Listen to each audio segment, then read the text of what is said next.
Dr. Paul Mason. Liquid oils are oxidative. Get your oils and fats from real foods. For a long time, I used to believe that omega-6 fats were inherently inflammatory. And now I don't. Because if we actually look, there's studies of supplementing with arachidonic acid and this kind of thing that actually shows that it actually enhances muscle bulk and muscle strength, and they don't appear to be negative in the right situation. And the right situation is a low inflammatory environment. So the problem with omega-6s, or the problem with our old thinking, was that we thought you ingest this omega-6 fat, and then it gets turned into arachidonic acid, and then that arachidonic acid can be turned into these inflammatory products downstream. Arachidonic acid is not converted into these inflammatory products in the absence of an inflammatory stimulus.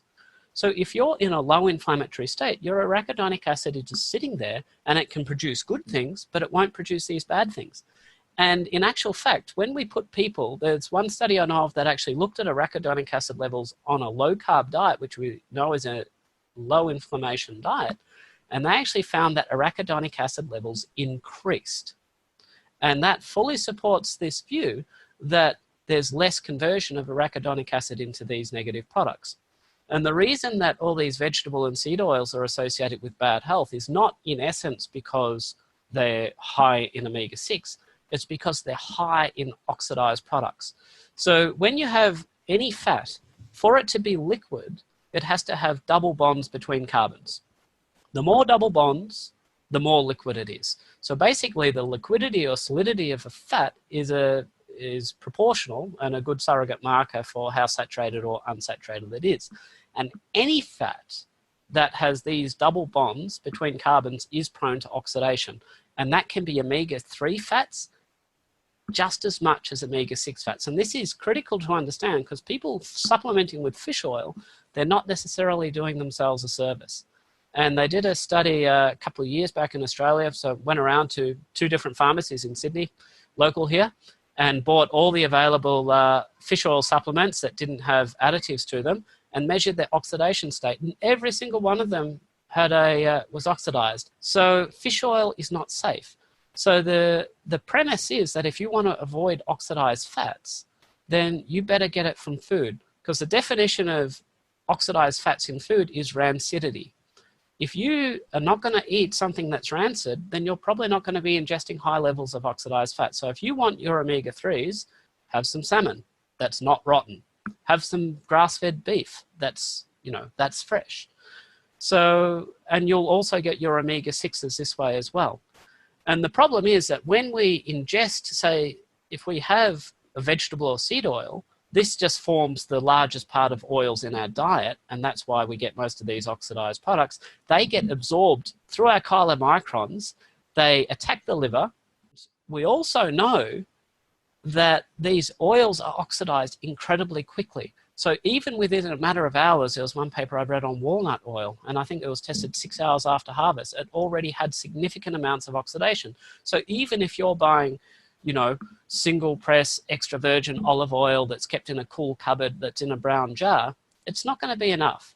It's still going to be oxidized. And olive oil is something that surprises a lot of people. Remember, we said it's liquid because it's got a double bond? Well, 70% of olive oil is oleic acid or omega-9, which has a single double bond, and that double bond is still prone to oxidation. So even olive oil doesn't get a pass. So if you want to work out what the safest oil is to have, or safest fat, well, the basic thing is it should be solid at room temperature.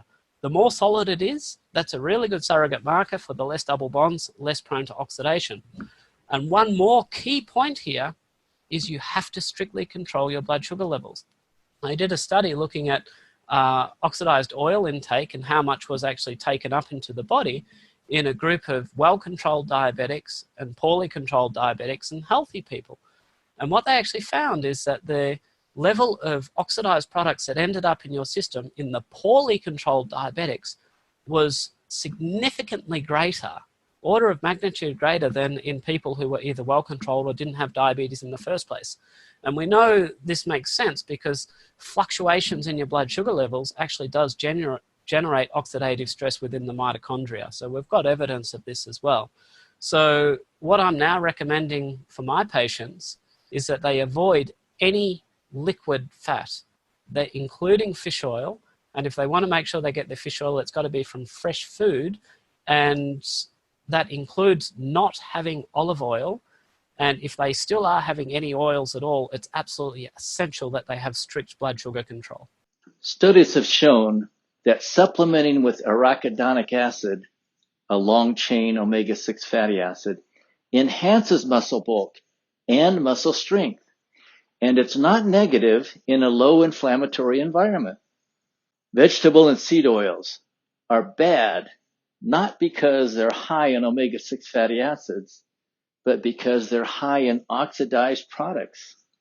Fats, to be liquid, must have double bonds between carbons. The more double bonds, the more liquid. Any fat with double bonds is prone to oxidation. It's the same for omega-3 and omega-6. Fish oil supplements may not be doing any good. Want to avoid oxidized fats? Then get your fat from real food, like wild salmon, grass-fed beef, cage-free eggs. When vegetable and seed oils form the largest part of the oils in our diet, then these oxidized products get absorbed through chylomicrons and attack the liver. Liquid oils get oxidized incredibly quickly. For example, a study showed that walnut oil oxidized within 6 hours of processing. Even olive oil doesn't get a pass. The safest fat should be solid at room temperature. The more solid, the less prone to oxidation. And to be safe, we must control our blood sugar level. Dr. Mason recommends avoid all liquid fats, including fish oil supplements and olive oil. Get your oils only from fish and other foods. If you're still having liquid oils, then you must have strict blood sugar control.